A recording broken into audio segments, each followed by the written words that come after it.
Muito boa noite, bem-vindos. Eu gostaria de bater um papo hoje sobre um tópico que, falar o que ele é incrível, e o mais incrível é que não é hoje que ele foi revelado para a gente, algo desde que a Kadosh Baruch Hu nos deu a Torá, esse tópico, mas é um tópico que ele é uniforme e ele vale hoje como quando a Kadosh Baruch Hu deu a Torá para a gente há mais de 3.000 anos atrás. A verdade é que, se a gente for olhar isso entre parênteses para dar um start, meus queridos, a Torá tem uma visão, no bom sentido, de águia. Quando Hashem contou alguma coisa para a gente há mais de 3.000 anos atrás e vale isso hoje, como se Hashem tivesse falado para a gente Hayom al levavecha, como a gente falou no Shema. Hayom, hoje. Eu te dei a Torá hoje porque Hashem está falando para a gente, cada dia a Torá é o objeto mais atual do mundo. Acompanhem comigo. Hashem criou o mundo com um propósito. O Midrash Rabbah conta para a gente o seguinte, que existe uma diferença, se a gente for apontar, e na verdade a gente não apontaria, mas o Midrash conta para a gente, o Midrash é nada mais, nada menos que um pedaço da Torá que Moshe Rabbeinu recebeu no Shamayim, no Har Sinai, na outorga da Torá, e no Midrash Rabbah está escrito o seguinte, que existe uma diferença entre os tzadikim e os reshaim, os justos e o contrário dos justos. E se a gente fosse pensar por 10 segundos juntos aqui, qual é a diferença entre justos e não justos? Talvez a gente pensaria mitzvot e averot, porque um tzadik faz mitzvot e um rasha não faz mitzvot. Um justo faz mitzvot e um perverso não faz mitzvot, mas não procede porque um rasha, alguém que não é tzadik, também faz mitzvot, e um tzadik também faz averot, porque errar é humano. Então, na verdade, pergunta o Midrash qual que é a diferença entre o tzadik e o rasha. E se o Midrash falou que existe uma diferença, a gente pode retomar ela. Mas antes de tomar a resposta do Midrash, eu queria desenvolver um pouquinho o tópico do show de hoje e a gente volta para a resposta em breve. Qual a diferença entre o tzadik e o rasha? A diferença que existe. E a gente vai por aqui, pessoal, seguir o nosso caminho. Cada um de nós provém de uma das 12 tribos. Yaakov teve 12 filhos, que são as 12 tribos. O mesmo Yaakov teve um irmão chamado Esav. E a Torá faz um grande big deal do nome de Yaakov e Esav. Avraham foi de Avraham para Avraham. Yitzhak, a Torá conta um pouquinho do nome dele, de onde veio do riso, foi uma gargalhada. Depois a gente pode procurar na Torá para entender isso melhor. Mas Yaakov e Esav, que Yaakov mais uma vez é o progenitor das 12 tribos, e Esav, o irmão dele, a Torá faz todo um big deal do nome deles. De repente, a palavra Yaakov vem da palavra Ekev, calcanhar. Esav, também, ele era cabeludo. E de repente, se a gente fosse chamar Yaakov de algo, meus queridos, e a gente fosse preencher um forms para alguém chamar o nome de Yaakov, e colocasse numa sinagoga, numa yeshiva, numa escola de crianças onde contaram para eles a história de Yaakov e Esav, conforme está escrito na Torá, Yaakov é chamado Ishtam Yoshev Alim. Eu chamaria Yaakov de Tam, um homem íntegro, Yoshev Alim, estudioso, não calcanhar, porque a Torá não conta para a gente que Yaakov era um calcanhar. Yaakov era um homem estudioso, era um homem íntegro, era um homem correto. Isso que a Torá conta para a gente de Yaakov, e certeza que se a gente fosse perguntar para alguém, talvez chamariam ele de paciente, porque ele teve muita paciência com Lavan, sogro dele, que foi um pilantra com ele. Ok. Calcanhar, fraquíssimo. Talvez um voto de 1000. Testem na mesa de Shabbat de vocês.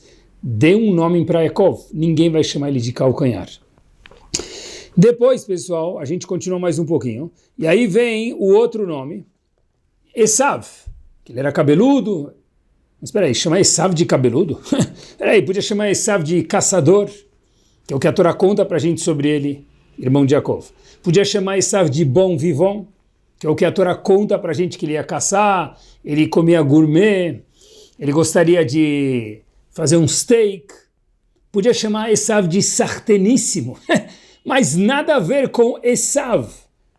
fraca a definição do nome de Esav, óbvio que aparentemente. Eu chamaria de tudo menos Esav e ele, Yaakov, tudo menos Yaakov. Mas a Torá Kedoshá, na sua sabedoria infinita, Hashem, deu o nome de Yaakov e Esav. E a pergunta é, por quê? Lama, why, por quê? Chachamim contam pra gente, e pessoal, olhem que forte e olhem que lição masteríssima tem aqui, e essa é a diferença entre o Tzadik e o Rasha que o Midrash apontou há 3, 4 minutos atrás. Quando Esav nasceu, diz a Torá o seguinte pra gente, Vayetze Arishon, o primeiro, que foi Esav, o primeiro a nascer, Admoni, vermelho, rouge, Kuló, que aderetzear, muito cabeludo. Ele tinha muito cabelo. Eu não sei se depois ele ficou careca, como todo bom Yehudi, mas ele no começo tinha muito cabelo.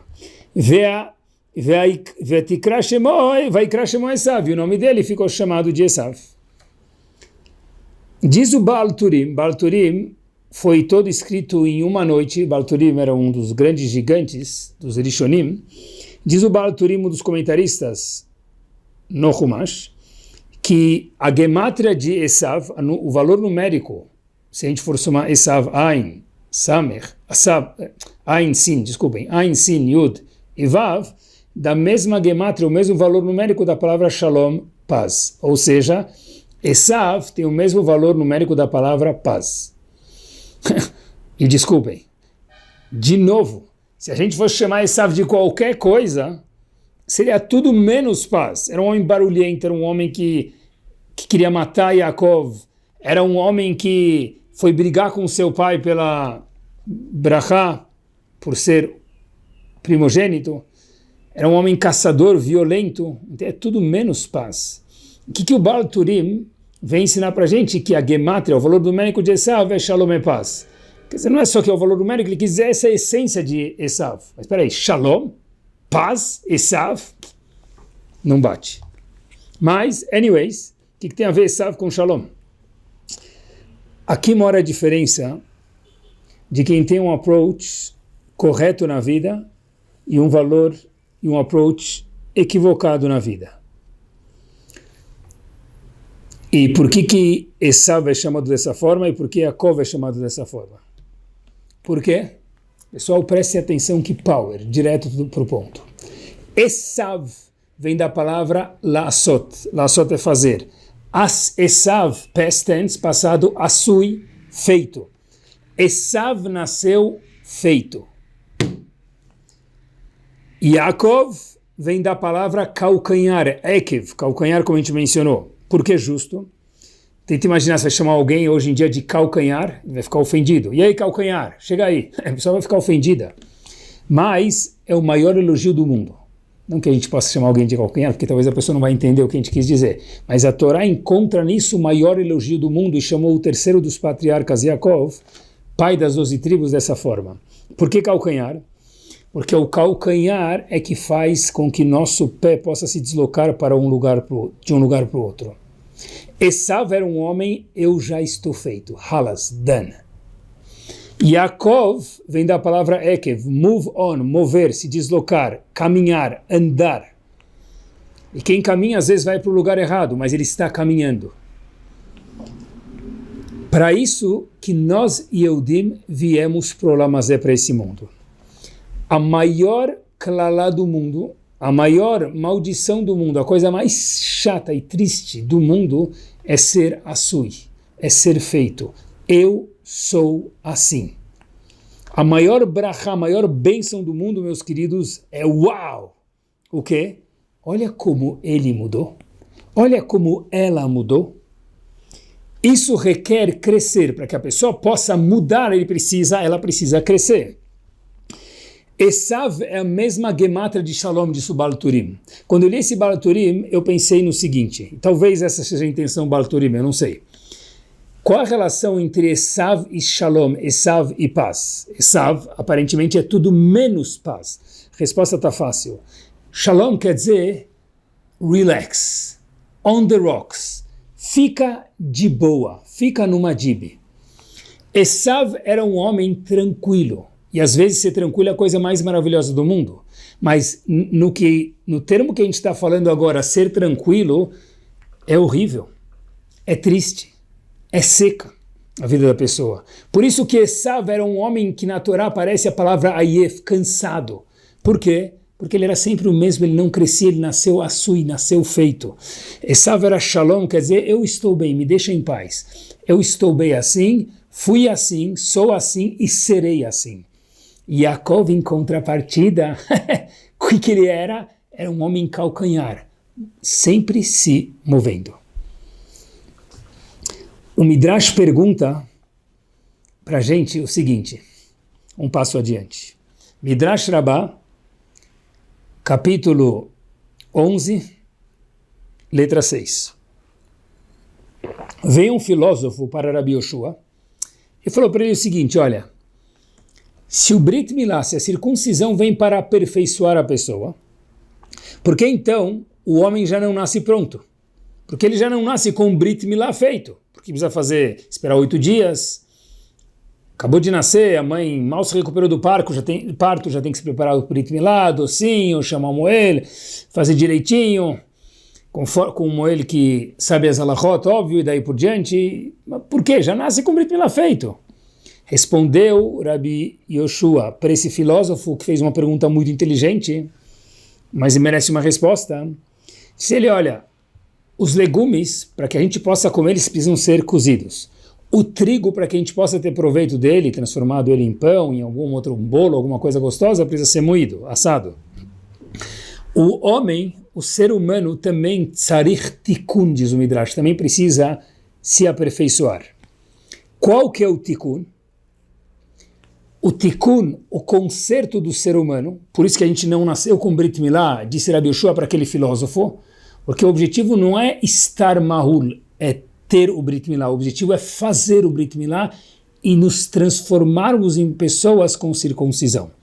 No comparativo, Adam tzarich tikkun, a pessoa precisa se consertar, precisa melhorar, Ekev Yaakov, move on, se mexer e não ser Esav, Asui, Dan, feito, é o seguinte, é muito legal fazer mitzvot, é indispensável cumprir as mitzvot. É muito importante estudar a Torá, que é a maior mitzvah do mundo, que é o que nós estamos fazendo aqui agora, Talmud Torá. Mas, Adam tzarich tikkun, o homem precisa de um conserto, de um improvement. Qual que é o tikkun, é o conserto, é o improvement que o homem precisa? Trabalhar o nosso caráter. Trabalhar as nossas midot. É difícil, é árduo, mas para isso que nós viemos para a Academia da Vida. E esse é o porquê, a raison d'être que cada um de nós está aqui. Pessoal, olhem só que maravilhoso. Esav, ele, em Parashat Vaishlach, já era avô, já era Zeide. E se ele foi Sfaradi, ele já era Jiddo. Tinha netos, bisnetos, alguns já. E de repente, em Parashat Vaishlach, quando a Torá vai contar para a gente a descendência de Esav, fala para a gente o seguinte verso. Ve'ele toledot Esav u Edom. Essas são as gerações de Esav, que é Edom. Chama ele de Edom, ou chama ele de Esav. Essa é a geração de Esav, que ele é Edom. Edom quer dizer vermelho. Qual que é a novidade? A gente já sabe que ele é chamado de Edom lá atrás, porque a Torá já, quando ele nasce, chama ele de Edom, porque ele pediu, quando ele foi comprar a primogenitura de Yaakov, ele falou, me dá aquelas lentilhas vermelhas, vai Shemo Edom, e o nome dele virou Edom, vermelho. Então a gente já sabe que o nome dele já era, dezenas de anos atrás, Esav ou Edom. Porque a Torá retoma isso quando ele vira avô já, e fala, opa, Esav ou Edom, Esav Edom. Good news, já sabemos isso faz tempo, Habibi. Qual que é a novidade? Disse Hashem, conforme previsto, nada mudou. Eu já chamei ele de Esav, porque Hashem, na sua visão de devidas proporções, correto, de águia, viu que Esav era um homem Asui, Dan. já nasceu com cabelo, já nasceu feito, já nasceu um adulto, mas em caráter não mudou nada. Era um homem que falou, eu sou Shalom, do jeito que eu estou, eu serei. Vaikra Esav o Edom. A Torá conta pra gente 2 ou 3 parashiot depois que ele nasceu. Esav é Edom, para falar pra gente, sabe o que? Nada mudou. Esav continua exatamente como ele era quando ele nasceu. Esav Edom, exatamente aquela mesma pessoa. Vele Toledot Esav o Edom. Aqui a Torá não está vindo contar pra gente quem ele era, porque a gente já sabe disso. A Torá fala para ele, Habibi, pra gente. A gente precisa saber, Esav o Edom, Esav continua sendo Edom, não mudou nada, desde que ele nasceu. E sabe quando a gente vê uma pessoa, a gente fala, uau, puxa vida, esse homem, essa mulher estudou comigo na escola há 30 anos atrás, mesmo que a gente é jovem, a gente nem tem 30 anos. Mas eu lembro desse meu colega na escola há 30 anos atrás, há 20 anos atrás, há 40 anos atrás. E a gente fala, uau, você não mudou nada. Isso soa como o maior elogio do mundo. Talvez se for corporalmente, se for que ele não engordou, alguma coisa assim, pode ser, tá bom. Mas você não mudou nada de acordo com a Torá, isso é Esav. É a pior coisa do mundo. Como assim você não mudou nada? Esav, o Edom, ele não mudou nada. A gente veio para o mundo para ser Ekev, move on. E, meus queridos, cada geração tem um challenge, tem um desafio. Rav Yitzhak Hutner, Zichrono Libracha, o autor do livro Pachad Yitzhak, ele traz algo curiosíssimo. Ele fala que o challenge, o desafio da nossa geração, o Yetzer Hara, o tempero especial da nossa geração, a pimenta da nossa geração, o challenge, o desafio dele, qual que é?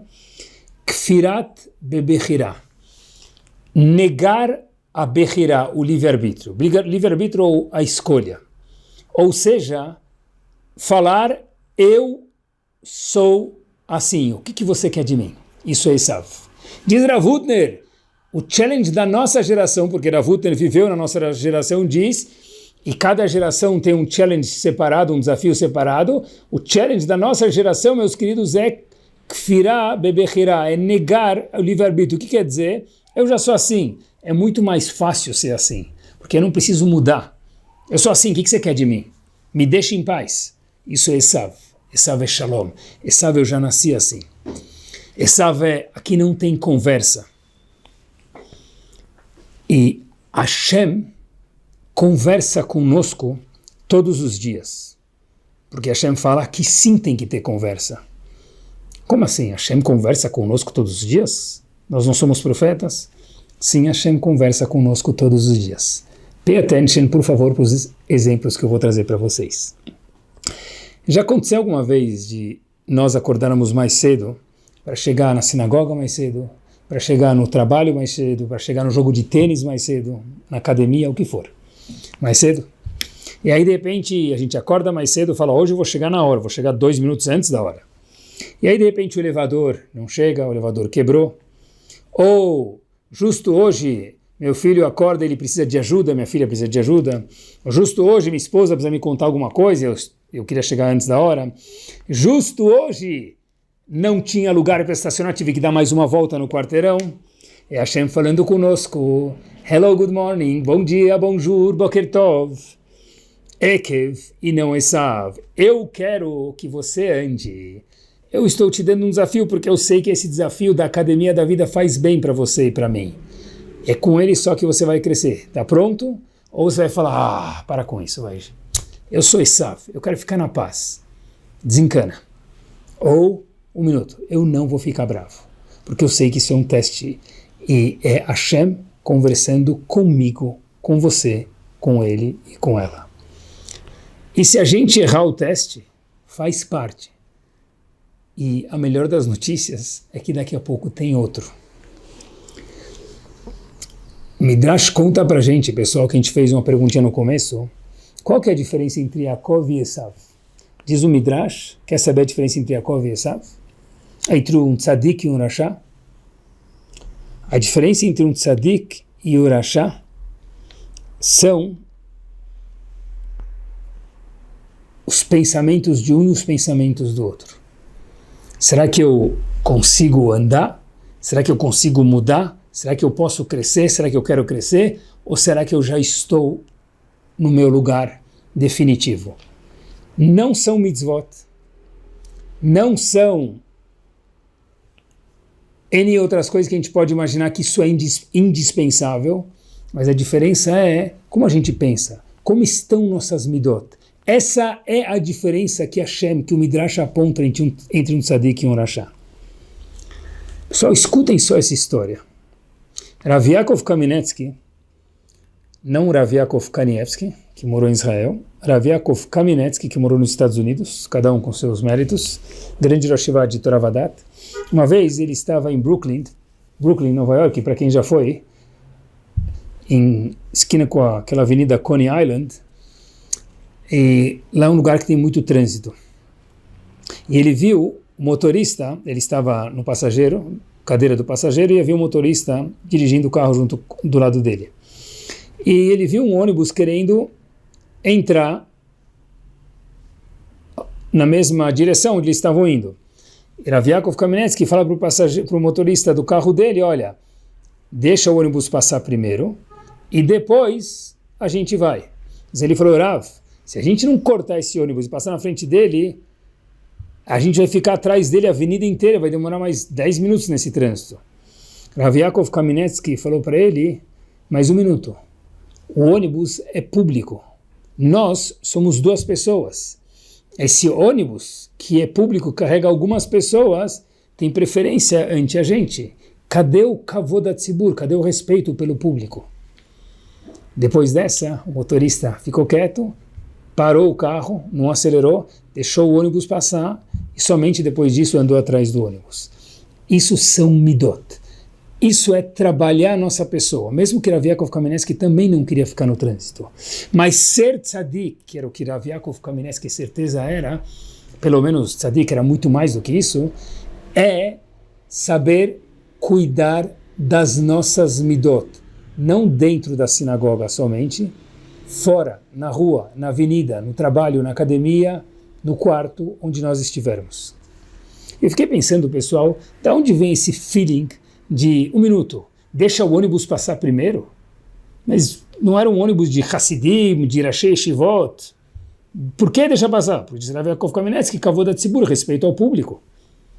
O ônibus é público, carregava algumas pessoas o ônibus, então ele vem primeiro. De onde vem esse sentimento? Como que se trabalha isso? Como se chega a esse sentimento, esse feeling? Eu vi outra história desse mesmo grande homem que talvez responda essa pergunta. Rav Yaakov Kamenetsky uma vez, outro dia, outro momento, estava em Williamsburg. Os Hassidim, em vez de chamar de Williamsburg, chamam de Williamsburg. E estava andando e passou um cortejo de um funeral e Rav Yaakov Kamenetsky mudou o sentido de onde estava indo, virou para acompanhar aquele falecido. Então, o aluno que estava junto com Rav Yaakov Kamenetsky perguntou para ele, o senhor conhece o falecido? Ele, não. Falou, então, por que o senhor está indo atrás do corpo? Disse ele, como assim? É uma halachá.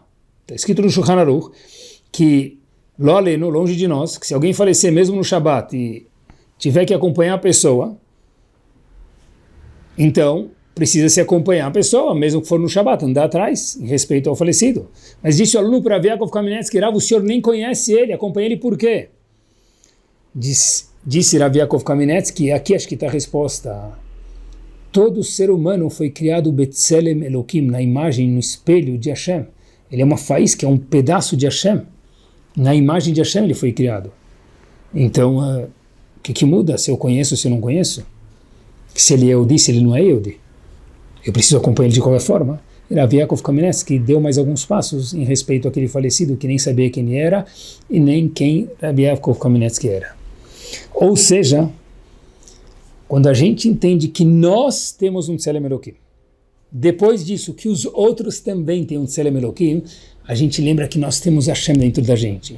A gente precisa se comportar conforme, trabalhar as nossas midot, as nossas características pessoais e sermos pessoas finas e de classe.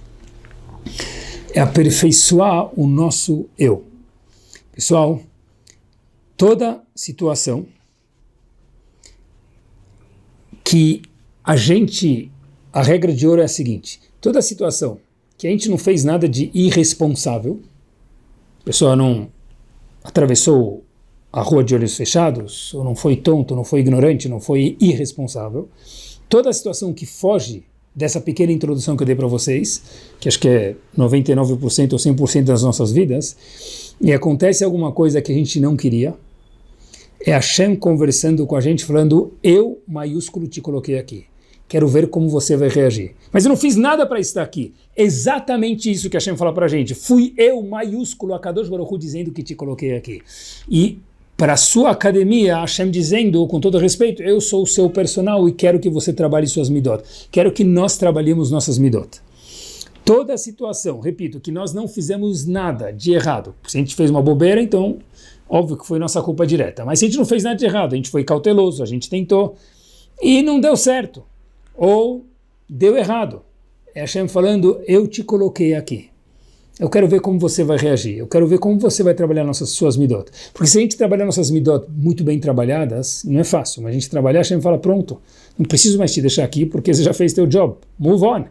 Ekev, Yaakov, vamos se locomover. E não ficar deitado aqui parado, ser estático como Esav. E a chave para as midot, eu acho, meus queridos, é trabalhar uma midá em específica. Trabalhar a paciência, a calma, o equilíbrio. Talvez, por isso que o Rambam, Maimonides em Alachot Deot, fala que nas midot, quando a gente quer trabalhar nossas midot, a gente sempre precisa procurar o caminho do meio. Não ser nem esbanjador, nem esbanjar muito dinheiro, gastar muito, e nem ser avarento. Caminho do meio. Mas, diz o Rambam, em relação ao caça, ao nervosismo, que é o contrário de paciência, a pessoa precisa procurar o extremo oposto ao caça, ao nervosismo. Por quê? Porque quando a gente fica bravo, a gente esquece que nós temos Tselem Elokim, que nós somos criados na imagem de Hashem, e que os outros que estão ao nosso redor também são criados na imagem de Hashem. Quando a gente fica bravo, a gente esquece que foi Hashem que nos mandou o teste, e a gente se questiona: o que eu fiz para estar nessa situação? E a resposta é: Mon Sheri, nada. Hashem diz: fui eu que fiz porque eu gosto de você. Eu sei que você não vai me entender agora, mas passa o teste que você vai ver que você vai crescer, e essa é a academia da vida, para sair daqui muito melhor do que a gente entrou. Quando a gente fala: olha, meu filho, minha filha, minha esposa, meu marido, eles estão testando a minha paciência, eu não aguento mais. Meu patrão, meu sócio, meu funcionário. E a resposta é a seguinte: não são eles. É Hashem que mandou eles te testarem. Hashem que mandou eles nos testarem. Porque, de novo, pessoal, a gente escuta 1 milhão de shurim de emuná, de confiar em Hashem. O teste verdadeiro, se a gente confia em Hashem, eu acho que é aqui. Quando acontece alguma coisa que foge do que a gente imaginava, de foge do que a gente queria, Hashem fala: mas não é o que nós queríamos, é o que eu, maiúsculo, quero. Isso de verdade é emuná. Por isso que eu acho que o coração das midot, de trabalhar os nossos traços pessoais, nossas características pessoais, é a paciência. Quando a gente perde a paciência, a gente esquece que foi Hashem que mandou. Quando a gente entende que Hashem que mandou, é outro approach para toda a situação. Óbvio que a gente pode falar: Hashem, por favor, me ajuda a sair dessa. Claro, e ele vai ajudar. É reconhecer que foi Hashem, é trabalhar as nossas midot e bola para frente. O Midrash diz que a diferença entre os tzadikim e Reshaim, como eu perguntei para vocês no começo do shiur, é que os tzadikim controlam as suas emoções, enquanto que um rasha, ele é controlado pelas suas emoções. Em outras palavras, o tzadik tem a rédea sobre as suas midot, e o rasha tem as midot segurando, controlando ele. É isso. Mas de tudo que um tzadik faz, acorda de manhã para rezar, coloca o tefilim, reza com o minyan da tzedakah, tudo isso, sim, tudo isso é muito válido, e é importante e é indispensável, e Hashem espera isso da gente. Mas tudo isso, Hashem fala, boils down, chega a um ponto, diz Hashem, midot. Midot. Diz o Midrash é Hashem falando. Não é alguém hoje em dia que acha que pensou que não. Não é IA, inteligência artificial. É a maior inteligência do mundo, a inteligência de Hashem, que diz pra gente o que é? É ID, inteligência de Deus. Não é? IA é ID, inteligência divina. Diz pra gente que a diferença entre um tzadik e um rachá é Yaakov ou Esav, é estático ou móvel. São trabalhar as nossas midot. Pessoal, olhem quanto que precisa se esforçar para isso, mas quando a gente vê os Gdolim que se esforçaram para isso, os gigantes da nossa geração e da geração passada, deve ser que isso é muito, muito importante. Um dos grandes homens da geração passada foi Rav Aaron Kotler. Rav Aaron Kotler, que fundou a Yeshiva de Lakewood, teve um filho, que também nasceu na Europa e depois veio para os Estados Unidos, chamado Rav Shneur Kotler. Rav Shneur Kotler faleceu em 1982. Falou isso para a gente saber que é uma pessoa relativamente recente, é o que a gente vive hoje. 1982 ele faleceu. Nasceu em 1908 e faleceu em 1982. Rav Shneur Kotler, mais uma vez filho do Rav Aaron Kotler, foi convidado para um casamento em Nova York. Morava em Lakewood, para Nova York, talvez 1 hora de carro, mais ou menos com trânsito um pouquinho mais. E de repente, ele fala para o motorista, por favor, você vai esperar aqui 40 minutos, o tempo da Rupá, e logo depois da Rupá, do casamento, eu não vou ficar para a festa, eu vou voltar direto para Lakewood, que eu tenho um encontro muito importante. O motorista falou, ok. Foi lá, encostou, e uns 40 minutos, Rav Shneur Kotler de volta. Só que Rav Shneur Kotler manda avisar o motorista, eu vou ter que ficar mais. O motorista era um aluno, e ok, se o Rosh Yeshiva mandou, ele ficou esperando, mas depois de quase terminar a festa, bem no fim da festa, horas depois, o motorista pergunta para o Rav, aconteceu algo? O senhor mudou os planos, o senhor tinha um encontro importante em Lakewood, o senhor cancelou esse encontro, aconteceu algo que o senhor teve que ficar na festa até o fim da festa, não só para a cerimônia do casamento? Disse Rav Shneur Kotler, não aconteceu nada. Então pergunta o motorista, por que o senhor não fez conforme os planos? Disse ele, justo por isso que eu não pude sair. O motorista falou para ele, Rav, me explica o que o senhor quis dizer. Disse Rav Shneur Kotler o seguinte, eu fui no casamento, eu fui na Rupá, e todo mundo sabe que eu sou o grande Rosh Yeshiva de Lakewood, e eu não ganhei nenhuma das 7 bênçãos para fazer embaixo da Rupá. Um dos consuegros, um dos pais, o pai da noiva, do noivo ou da noiva, chegou e falou que queria muito, depois terminou a Rupá, ele falou, olha, eu queria muito que o senhor ganhasse uma Rupá, mas o meu consuegro já tinha uma lista grande e não deu para colocar o senhor, eu peço desculpas, espero que o senhor não ficou chateado. Até aquele momento eu queria ir embora do casamento. Mas quando eu não recebi uma brachá, e eu percebi que se eu fosse embora, o pai do noivo ou da noiva, que queria muito que eu ganhasse uma das bênçãos embaixo da Rupá, ia falar, ele foi embora porque ele ficou chateado. Eu achei que seria propício trabalhar as minhas midot para não atrapalhar a alegria do casamento, o pai do noivo, o pai da noiva, é parte integral do casamento. Então eu decidi ficar até o fim para mostrar que eu estou mabsuta, eu estou sussa, eu estou tranquilo com a situação, porque de fato fazer uma brachá ou não muda nada. Mas eles não iam saber disso. Então por isso eu fiquei até o final do casamento. Eu trabalhei a minha paciência para dar alegria para os outros. Pessoal, isso são midot. Um homem que era Rosh Yeshiva, um homem que tinha um encontro importante em Lakewood, mas ele falou, 1 minuto. Encontro importante ou não, midot vem antes. Porque o Midrash falou que essa é a diferença entre tzadikim e reshaim. Pirkei Avot, um passo adiante. Está escrito, Ksheani leatzmi mani. Hillel costumava dizer, Imani li mili, se eu sou para mim, quem sou eu? O Ksheani leatzmi mani. Imeina lili, falei errado, Imeina lili mili, se eu não sou para... Se eu não cuidar de mim, quem vai cuidar de mim? Essa tradução talvez mais simples. O Ksheani leatzmi mani, se eu só for para mim, não pensar nos outros, por outro lado, quem sou eu? Viu uma explicação maravilhosa disso? Ksheani leatzmi mani, pessoal, preste atenção.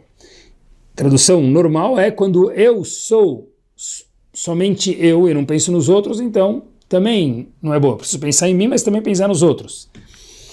Mas eu vi outra tradução que condiz muito com o show de hoje, que Sheani leatzmi, quando o meu ani, o meu eu, é o meu etzem, é minha essência, igual eu nasci, Esav o Edom, como a gente mencionou alguns minutos atrás, que ele foi Edom, foi vermelho, do jeito que ele nasceu, ele ficou a vida inteira, ele foi Esav, ele era Shalom, era relax, não mudou nada a vida inteira. Ma'ani, termina a Mishnah e Pirkei Avot, então para que eu vim para o mundo?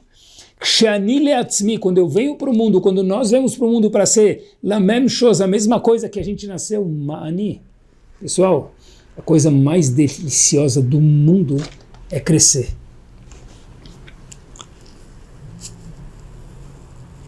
E por que isso é tão importante, pessoal? Por que esse shiur de Midot ele é tão importante? Porque Hashem considera ele importante, mas tem mais um ponto aqui importante nessa fase final do shiur que eu queria compartilhar com vocês. É o seguinte, Yaakov, o mesmo Yaakov, que ele é Ekev, que ele é Muvon, contrário de Esav, ele foi anos depois, estive pensando, se encontrar com Esav. Depois de 20 anos que ele não via Esav, e Esav queria matar ele faz 20 anos, ele estava com medo, falou, agora eu vou sair da casa de Lavan, eu vou pegar a estrada e e Esav vai me encontrar. Então, a primeira frase, quando Yaakov vê Esav, se depara com Esav e fala para ele é a seguinte, Im Lavan garti, eu morei com Lavan durante esses últimos 20 anos. Irashi logo comenta sobre esse pasuk, quando Yaakov, depois de 20 anos, se depara com Esav, o irmão que há 20 anos atrás queria matar ele, agora Yaakov não sabe que sentimentos Esav tem para com Yaakov. Rashi fala, o que quer dizer em Lavan garti? Com Lavan eu vivi.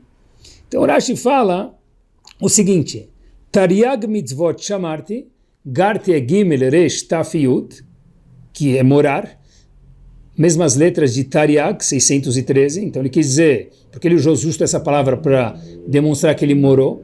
Então diz Rashi, eu cumpri as 613 mitzvot com Lavan, eu não fiquei igual Lavan. Foi essa informação que Yaakov passou para Esav depois de 20 anos sem ver ele. O Rosh Yeshiva de Baltimore, onde eu estudei por alguns anos, Rav Weinberg, Zichron Libraha, falava o seguinte, eu vivi com Lavan, e diz Rashi, eu cumpri 613 mitzvot, e continua Rashi dizendo, eu não aprendi dos atos não bons dele.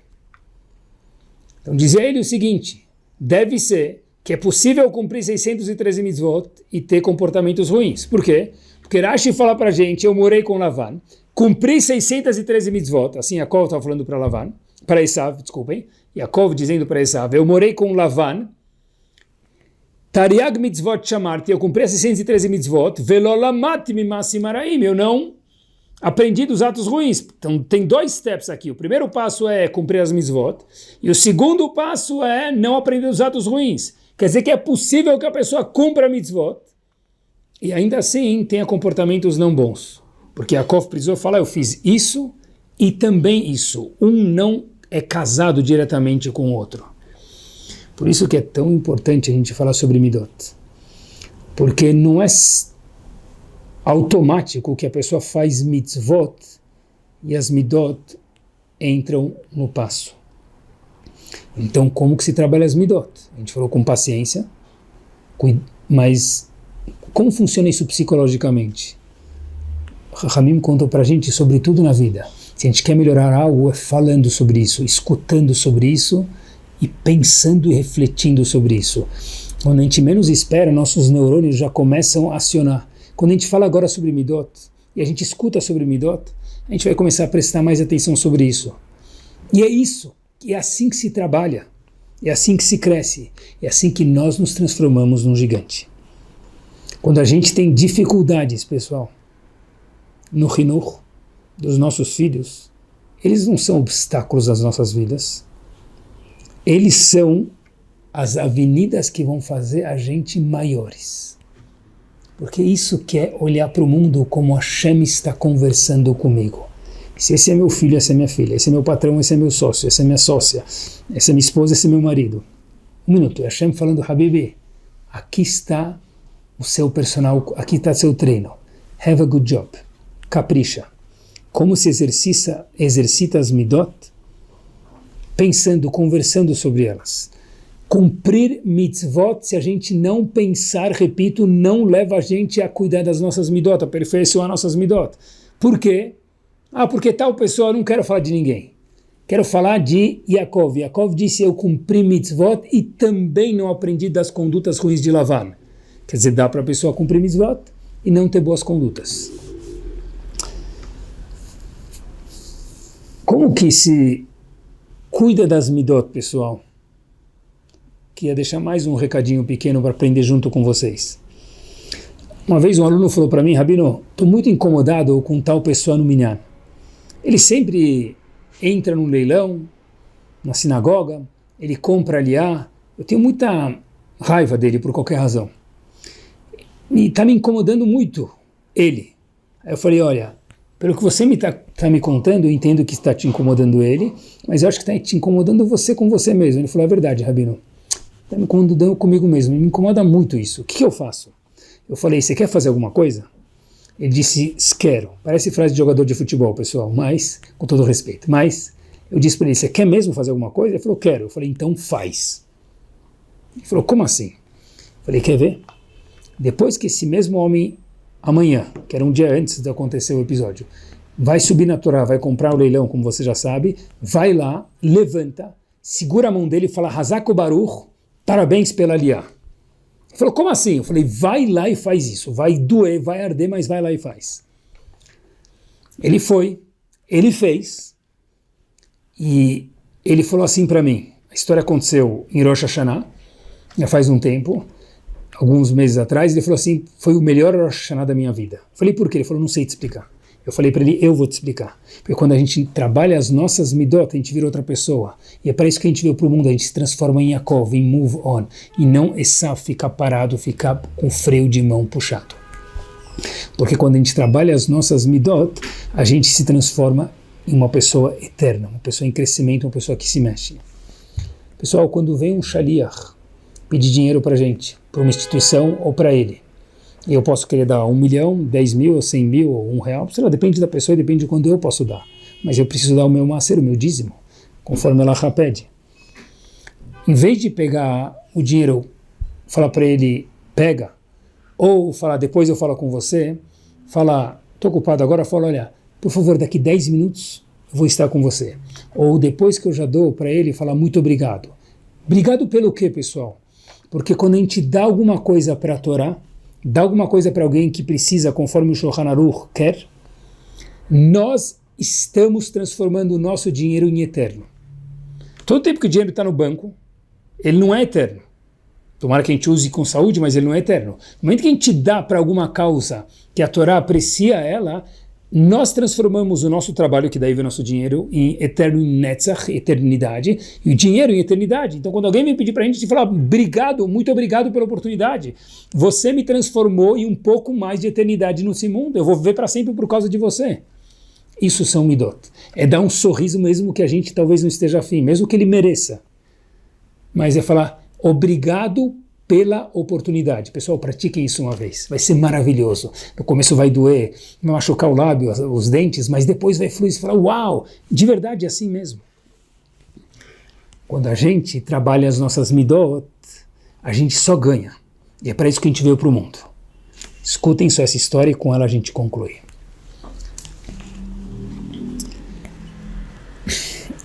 Em Israel, as casas são menores e as famílias são muito grandes, Baruch Hashem, com bênção.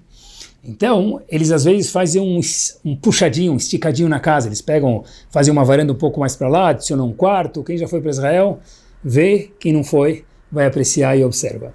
Dão uma esticadinha na casa, no apartamento.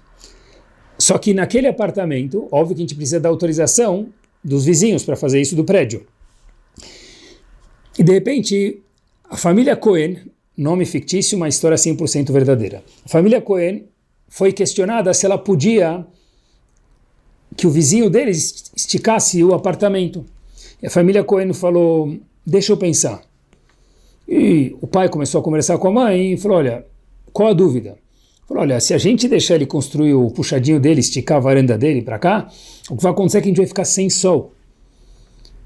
Mas a mãe falou, olha, eles têm muitos filhos e eles não conseguem viver assim, a gente precisa ajudar. O pai falou, sim, mas tem razão, mas a gente vai ficar sem sol, ficar numa casa sem sol é triste. A gente sempre quer uma casa ensolarada, o sol traz alegria, traz brachá. Então, pensaram uma semana, depois falaram, sabe o quê? A gente vai escurecer um pouquinho nossa casa, mas a gente vai acender o sorriso da família do lado, vale a pena. Então, a família Cohen foi para os vizinhos e falou, olha, só falta a nossa assinatura, está aqui ela, vocês podem fazer essa extensão na casa de vocês, mesmo que vai, por um lado, tirar a sombra da nossa casa. História 100% verídica. De repente, essa família vive lá mais alguns anos, ambas famílias, os vizinhos gratos para sempre, com mais espaço, um quarto a mais é muito, e aquela outra família, cada dia que era verão e não tinha sol, sentia um pouquinho a falta do sol, mas foi uma escolha que eles fizeram para o sorriso alheio. Anos seguintes, anos depois, a família Cohen precisava se mudar de lá, aquela família que autorizou e que perdeu o sol. Eles acharam um emprego em outro lugar e precisavam mudar de bairro, de um bairro para o outro em Israel, para outro lugar. Eles queriam vender a casa. E na hora de vender a casa, eles já sabiam que a casa deles não tinha sol e teria o valor depreciado. Vieram algumas pessoas visitar, olharam, falaram, olha, a gente não quer comprar, mas se a gente fosse comprar, a gente pagaria X menos, porque essa casa não bate sol. Até que o corretor, mais uma vez, traz mais um visitante para ver se vale a pena comprar a casa ou não. E a família Cohen recebe ele já sabendo o que vai acontecer, só que para a alegria de todos, ou para a tristeza de todos, melhor dizendo, o corretor fala que o visitante quer vir ver a casa exatamente ao meio-dia. A família Cohen falou, agora que é caso perdido, meio-dia é o pior horário, porque é um dia bate sol e aqui não tem sol nenhum. Vai ficar evidente a furada que a nossa casa tem, que não tem sol. Mas, ok, bem-vindos, eles vêm lá meio-dia, vem aquela senhora com o corretor para olhar a casa, ela olha de um lado para o outro, faz uma cara, e a família Cohen já esperava, e ela fala assim, quanto vocês estão pedindo? E o corretor fala para ele quanto, ele fala, olha, vamos pedir 30 mil a mais para poder dar o desconto e chegar no preço que a gente quer. Eles falam, a gente quer X mais 30 mil, já falaram um valor cheio. Aquela senhora olha e fala, negócio fechado. Eles olham assim e falam, o quê? Mata o Meret? Tipo, repete? Ela fala, um negócio fechado. E a mulher olha e fala, eu sei que vocês devem estar pensando. Como que eu fechei, não pechinchei? Porque eu queria ser sincera com vocês. Disse a família Cohen, explica. Ela falou o seguinte, olha, eu tenho um problema na minha visão. O sol me incomoda muito. Eu já fui visitar algumas casas aqui, nessa quadra, que eu queria morar aqui, eu preciso morar aqui, por razões familiares, e todas as casas têm sol. E eu sempre peço para ir ao meio-dia.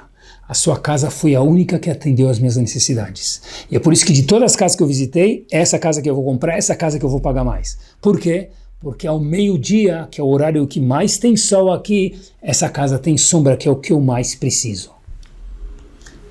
Quem trabalha suas midot, acha que está abrindo mão, no fim está com as mãos abertas para receber a maior brachá do mundo, que é a brachá de Hashem, que é a satisfação de ser Yaakov, de ser move on, de crescer na vida. Semana impactante e maravilhosa cada um de nós.